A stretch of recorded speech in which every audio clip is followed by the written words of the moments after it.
இந்த big pass 8லயே Siva மாதிரி புரணி பேசுறதுக்கு ஆளே இல்லைங்க. அவ்வளவு பயங்கரமா புரணி பயங்கரமா பேசிட்டு இருக்காங்க. இதுக்கு முன்னாடி விஷால் இருந்தாப்ல, அது கொஞ்சம் கொஞ்சம் அங்கங்க தெரிஞ்சுது.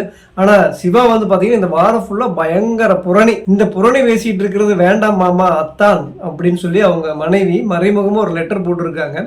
தயவு செஞ்சு இந்த புரணி பேசிட்டு இருக்காத அப்படிங்கிறத மறைமுகமா சுட்டி காட்டி நேரடியா பேசு, தைரியமா பேசு, நீ ஒரு பயங்கர ஹீரோ அப்படிங்கிற மாதிரி லெட்டர் அனுப்பிச்சிருக்காங்க. எதுக்கு அந்த லெட்டர் அனுப்பிச்சிருக்காங்க அப்படின்னு வந்து பாத்தீங்கன்னா, இன்னைக்கு அவங்களுக்கு வெட்டிங் டே.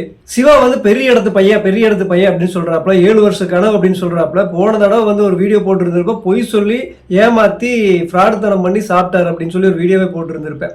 பெரிய இடத்து பையன் செய்யற வேலையா இது அப்படின்னு நீங்க கேட்டீங்கன்னா, இதுக்கு மேல ஒண்ணு இருக்குது. இன்னைக்கு அந்த லெட்டர்ல வந்து ப்ரூஃப் ஆயிருக்குது, பெரிய இடத்து பையன் தான். ஏன் இந்த அளவுக்கு புரணி பேசிட்டு இருக்காரு அப்படின்னா, அதுக்கான ப்ரூஃப் அந்த கடிதத்திலே வருவதற்கு முன்னாடி சிவா சொல்றாப்ல. என்ன சொல்றாப்லன்னா, இந்த மாதிரி நாங்க 2 பேரும் ஊரறிய கல்யாணம் பண்றதுக்கு முன்னாடியே 3.5 வருஷத்துக்கு முன்னாடி திருட்டுத்தனமா ரிஜிஸ்டர் மேரேஜ் பண்ணிட்டேன்னு சொல்றாரு. திருட்டுத்தனங்கிறத நான் சொல்றேன், அதுக்கு அதுதான் அர்த்தம். அப்பவே வந்து நேரடியா தைரியமா பெற்றவங்ககிட்ட சொல்ற துணிச்சல் கிடையவே கிடையாது. லவ் மேல அதாவது உண்மையான லவ் பண்றவங்க, லவ் மேல வந்து நம்பிக்கை இருக்கிறவங்க இந்த மாதிரி திருட்டுத்தனம் பண்ண மாட்டாங்க. அப்பா அம்மாவுடைய சம்மதம் வாங்கி கண்டிப்பா கல்யாணம் பண்ணக்கூடிய தைரியம் அந்த லவ்வுக்கும் இருக்கு. அந்த லவ் அப்படி உண்மையா லவ் பண்றவங்களுக்கும் அந்த தைரியம் இருக்கும். இந்த தைரியம் இல்லாதனாலதான் பிக் பாஸ் 8ல பயங்கர புரணி பேசிட்டு இருக்காரு. இதுக்கு அவங்க லெட்டர் அனுப்பிச்சிருக்காங்க. பாரதியார் கவிதையை அனுப்பிச்சு லெட்டர் போட்டிருக்காங்க. அச்சமில்லை அச்சமில்லை அச்சமில்லை அப்படிங்கிற அந்த கவிதையை அனுப்பிச்சு நீங்க வந்து நேர்பட பேசுங்க அப்படின்னு சொல்லி சில இங்கிலீஷ் வார்த்தையும் போட்டிருக்காங்க. அப்படின்னு என்ன அர்த்தம்?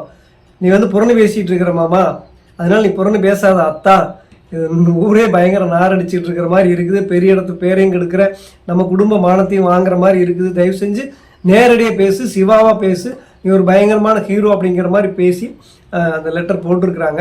அதுக்கு அதுதான் அர்த்தம். லவ் பண்ணுறப்பவே தைரியமாக வீட்டுக்கு சொல்ல தெரியல, அந்த தைரியம் பத்தலை. எங்கேருந்து தைரியம் சிவாவுக்கு வருங்கிறது தெரியல. இப்போ வீட்டுக்கு வந்துட்டு பயங்கரமாக புரணி வேணா பயங்கரம் பேச தெரியுது, எனக்கு ஆக்ரோஷமாக பயங்கரமாக கோபம் வரும் அப்படின்னு சொல்ல தெரியுது. ஆனால் நேர்மையாக நேரடியாக பேசுகிற துணிச்சலும் கிடையாது. சாப்பாட்டில் கண்ணு முன்னாடியே இன்னொருத்தனுக்கு என்ன சொல்கிறது, ரஞ்சித்துக்கு சாப்பாடு எடுத்து வச்சுட்டேன்னு சொல்லிட்டு ரஞ்சித்துக்கு முன்னாடியே சாப்பிட்டு ரஞ்சித்து கேட்குறப்ப இது நான் ராணுவ கொடுத்துட்டேன்னு கண்ணு முன்னாடியே போய் சொல்கிறவன் எப்படி நேர்மையாக பேச முடியும்? இது அவங்க கல்யாண வாழ்க்கை, வெட்டிங் டே, அதெல்லாம் ஒரு பக்கம். ஆனால் இது பிக் பாஸ் வீட்டுக்குள்ள இப்படி ஒரு விஷயம் வந்து லெட்டர் வந்ததுனால இந்த விஷயத்த நான் பேசுகிறேன், நேர்பட பேசு, தைரியமாக பேசு அப்படின்னு சொல்கிறாங்க அப்படின்னு மனைவி லெட்டர் போட்டிருக்காங்கன்னா மறைமுகமாக புரணி பேசிட்டு இருக்குன்னு தான் அர்த்தம்.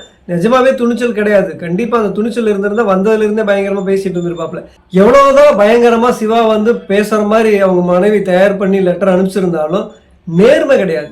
பொய் சொல்கிற மனுஷன், ஏமாத்துற மனுஷன், திருட்டுத்தனம் இருக்கிற மனுஷன் நேர்மையாக நேரடியாக கேம் விளையாடவே முடியாது. என்ன பண்ணாலும் அது ஒரிஜினல் கேரக்டரு. ஏன்னா வீட்டுக்கு தெரியாமல் பெரிய இடத்து பையன், எத்தனைக்கும் வீட்டுக்கு தெரியாமல் 3.5 வருஷத்துக்கு முன்னாடியே திருட்டுத்தனமாக ரிஜிஸ்டர் மேரேஜ் பண்ண தெரிஞ்ச பையன், தைரியமாக பேசாமல் துணிச்சலாக வீட்டில் சம்மதம் வாங்காமல் 3.5 வருஷம் குடும்பம் பண்ணிட்டு இருந்து அதுக்கப்புறம் சம்மதம் வாங்கி மறுபடியும் கல்யாணம் பண்ணுற பையன் எப்படி பிக் பாஸ் வீட்டுக்குள்ளே நேர்மையாக முத்துக்குமாரன் மாதிரி விளையாட முடியும்?